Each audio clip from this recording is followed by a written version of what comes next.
Capítulo 5. En efecto, un gran pánico invadió a todos los reyes amorreos que estaban al oeste del Jordán y a los reyes cananeos de la costa del Mediterráneo, cuando se enteraron de que el Señor había secado el Jordán para que los israelitas lo cruzaran. No se atrevían a hacerles frente. En aquel tiempo el Señor le dijo a Josué: prepara cuchillos de pedernal y vuelve a practicar la circuncisión entre los israelitas. Así que Josué hizo los cuchillos y circuncidó a los varones israelitas en la colina de Aralot. Realizó la ceremonia porque los israelitas en edad militar que habían salido de Egipto ya habían muerto en el desierto. Todos ellos habían sido circuncidados, pero no los que nacieron en el desierto mientras el pueblo peregrinaba después de salir de Egipto. Dios les había prometido a sus antepasados que les daría una tierra donde abundan la leche y la miel. Pero los israelitas que salieron de Egipto no obedecieron al Señor, y por ello Él juró que no verían esa tierra. En consecuencia, deambularon por el desierto durante 40 años, hasta que murieron todos los varones en edad militar. A los hijos de estos, a quienes Dios puso en lugar de ellos, los circuncidó Josué, pues no habían sido circuncidados durante el viaje. Una vez que todos fueron circuncidados, permanecieron en el campamento hasta que se recuperaron. Luego el Señor le dijo a Josué: hoy les he quitado de encima el oprobio de Egipto. Por esa razón, aquel lugar se llama Gilgal hasta el día de hoy. Al caer la tarde del día 14 del mes primero, mientras acampaban en la llanura de Jericó, los israelitas celebraron la Pascua. Al día siguiente, después de la Pascua, el pueblo empezó a alimentarse de los productos de la tierra, de panes sin levadura y de trigo tostado. Desde ese momento dejó de caer maná, y durante todo ese año el pueblo se alimentó de los frutos de la tierra.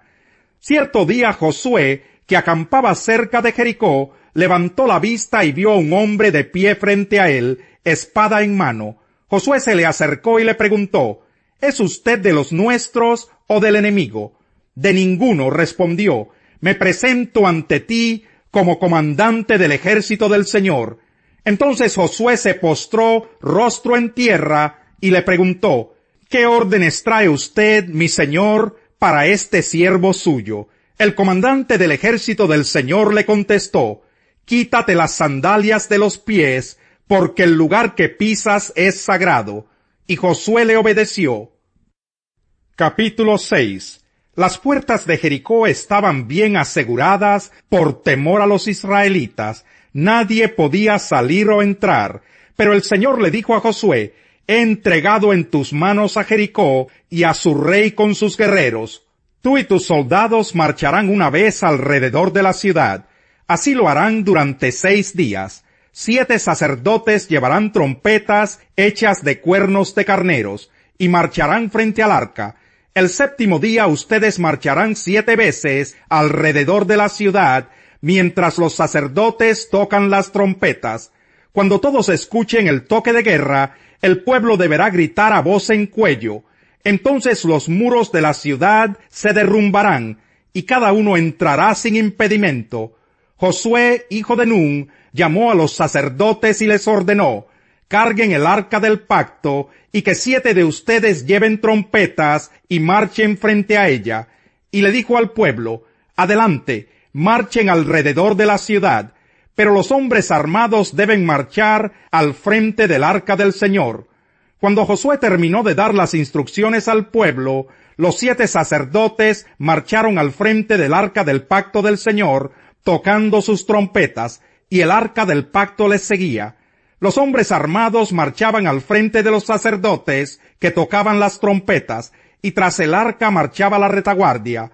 Durante todo ese tiempo, las trompetas no cesaron de sonar. Al resto del pueblo, en cambio, Josué le ordenó marchar en silencio, sin decir palabra alguna ni gritar, hasta el día en que les diera la orden de gritar a voz en cuello. Josué hizo llevar el arca alrededor de Jericó una sola vez. Después el pueblo regresó al campamento para pasar la noche. Al día siguiente Josué se levantó temprano y los sacerdotes cargaron el arca del Señor. Los 7 sacerdotes que llevaban las trompetas tomaron la delantera y marcharon al frente del arca mientras tocaban sus trompetas. Los hombres armados marchaban al frente de ellos, y tras el arca del Señor marchaba la retaguardia. Nunca dejaron de oírse las trompetas. También en este segundo día marcharon una sola vez alrededor de Jericó, y luego regresaron al campamento. Así hicieron durante 6 días. El 7º día, a la salida del sol, se levantaron y marcharon alrededor de la ciudad, tal como lo habían hecho los días anteriores, solo que en ese día repitieron la marcha 7 veces. A la 7ª vuelta, los sacerdotes tocaron las trompetas, y Josué le ordenó al ejército: empiecen a gritar, el Señor les ha entregado la ciudad. Jericó con todo lo que hay en ella será destinada al exterminio como ofrenda al Señor. Solo se salvarán la prostituta Rahab y los que se encuentren en su casa, porque ella escondió a nuestros mensajeros. No vayan a tomar nada de lo que ha sido destinado al exterminio, para que ni ustedes ni el campamento de Israel se pongan en peligro de exterminio y de desgracia. El oro y la plata y los utensilios de bronce y de hierro pertenecen al Señor. Colóquenlos en su tesoro. Entonces los sacerdotes tocaron las trompetas y la gente gritó a voz en cuello, ante lo cual las murallas de Jericó se derrumbaron. El pueblo avanzó sin ceder ni un centímetro y tomó la ciudad. Mataron a filo de espada a todo hombre y mujer, joven y anciano. Lo mismo hicieron con las vacas, las ovejas y los burros. Destruyeron todo lo que tuviera aliento de vida. La ciudad entera quedó arrasada. Ahora bien, Josué les había dicho a los 2 exploradores: vayan a casa de la prostituta y tráiganla junto con sus parientes, tal como se lo juraron. Así que los jóvenes exploradores entraron y sacaron a Rahab junto con sus padres y hermanos y todas sus pertenencias, y llevaron a toda la familia a un lugar seguro fuera del campamento israelita. Solo entonces los israelitas incendiaron la ciudad con todo lo que había en ella, menos los objetos de plata, de oro, de bronce y de hierro, los cuales depositaron en el tesoro de la casa del Señor. Así Josué salvó a la prostituta Rahab, a toda su familia y todas sus posesiones, por haber escondido a los mensajeros que él había enviado a Jericó. Y desde entonces Rahab y su familia viven con el pueblo de Israel. En aquel tiempo Josué hizo este juramento: maldito sea en la presencia del Señor el que se atreva a reconstruir esta ciudad, que eche los cimientos a costa de la vida de su hijo mayor, que ponga las puertas a costa de la vida de su hijo menor. El Señor estuvo con Josué, y éste se hizo famoso por todo el país. Capítulo 7. Sin embargo, los israelitas desobedecieron al Señor, conservando lo que él había decidido que fuera destinado a la destrucción.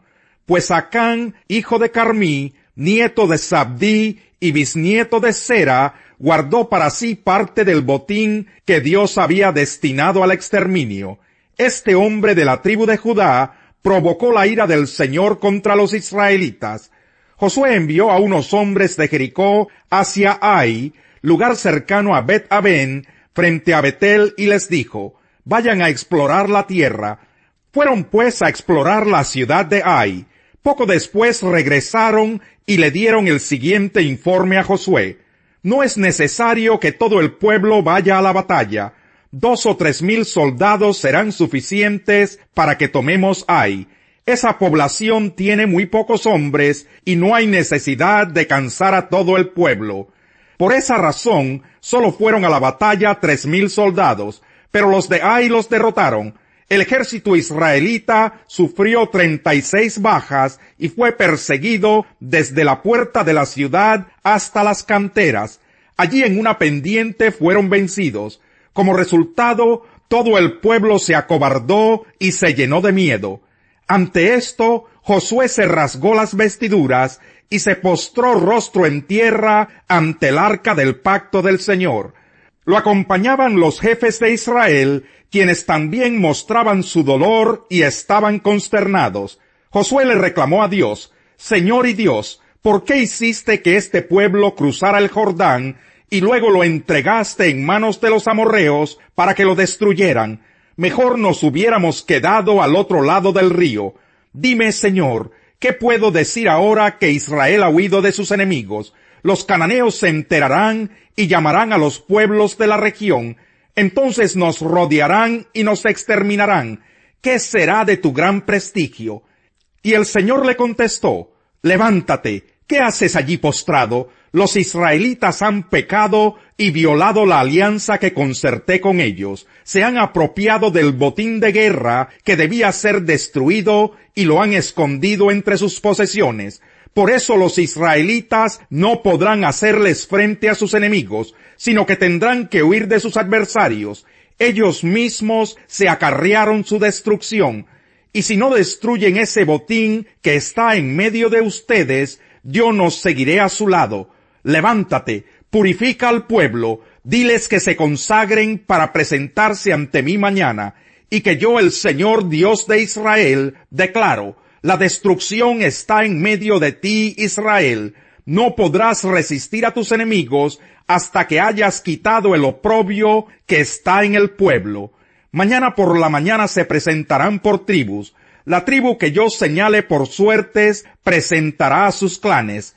El clan que el Señor señale presentará a sus familias. Y la familia que el Señor señale presentará a sus varones.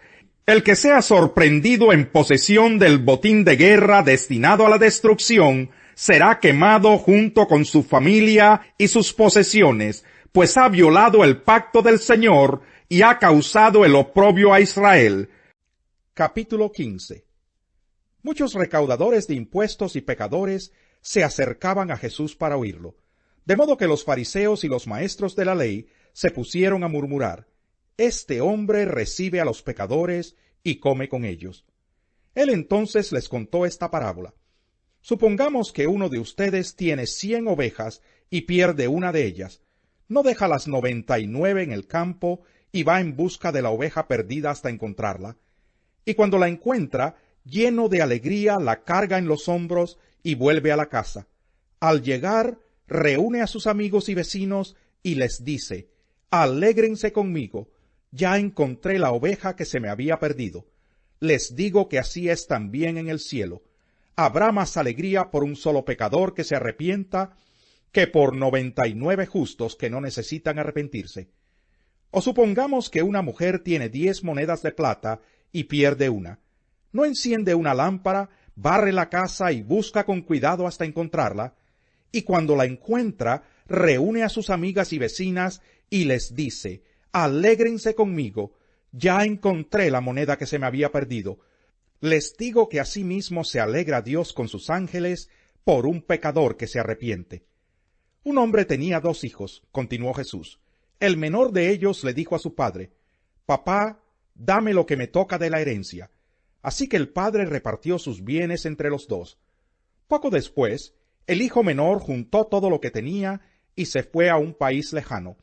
Allí vivió desenfrenadamente y derrochó su herencia. Cuando ya lo había gastado todo, sobrevino una gran escasez en la región y él comenzó a pasar necesidad. Así que fue y consiguió empleo con un ciudadano de aquel país, quien lo mandó a sus campos a cuidar cerdos. Tanta hambre tenía que hubiera querido llenarse el estómago con la comida que daban a los cerdos, pero aun así nadie le daba nada. Por fin recapacitó y se dijo, «¿Cuántos jornaleros de mi padre tienen comida de sobra? Y yo aquí me muero de hambre. Tengo que volver a mi padre y decirle, «Papá, he pecado contra el cielo y contra ti. Ya no merezco que se me llame tu hijo. Trátame como si fuera uno de tus jornaleros».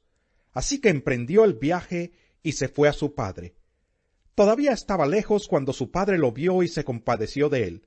Salió corriendo a su encuentro, lo abrazó y lo besó. El joven le dijo, «Papá, he pecado contra el cielo y contra ti. Ya no merezco que se me llame tu hijo». Pero el padre ordenó a sus siervos, «Pronto, traigan la mejor ropa para vestirlo. Pónganle también un anillo en el dedo y sandalias en los pies. Traigan el ternero más gordo y mátenlo para celebrar un banquete. Porque este hijo mío estaba muerto, pero ahora ha vuelto a la vida. Se había perdido, pero ya lo hemos encontrado. Así que empezaron a hacer fiesta. Mientras tanto, el hijo mayor estaba en el campo. Al volver, cuando se acercó a la casa, oyó la música del baile. Entonces llamó a uno de los siervos y le preguntó qué pasaba. «Ha llegado tu hermano», le respondió, «y tu papá ha matado el ternero más gordo porque ha recobrado a su hijo sano y salvo». Indignado, el hermano mayor se negó a entrar. Así que su padre salió a suplicarle que lo hiciera. Pero él le contestó: «Fíjate cuántos años te he servido sin desobedecer jamás tus órdenes, y ni un cabrito me has dado para celebrar una fiesta con mis amigos. Pero ahora llega ese hijo tuyo que ha despilfarrado tu fortuna con prostitutas, y tú mandas matar en su honor el ternero más gordo».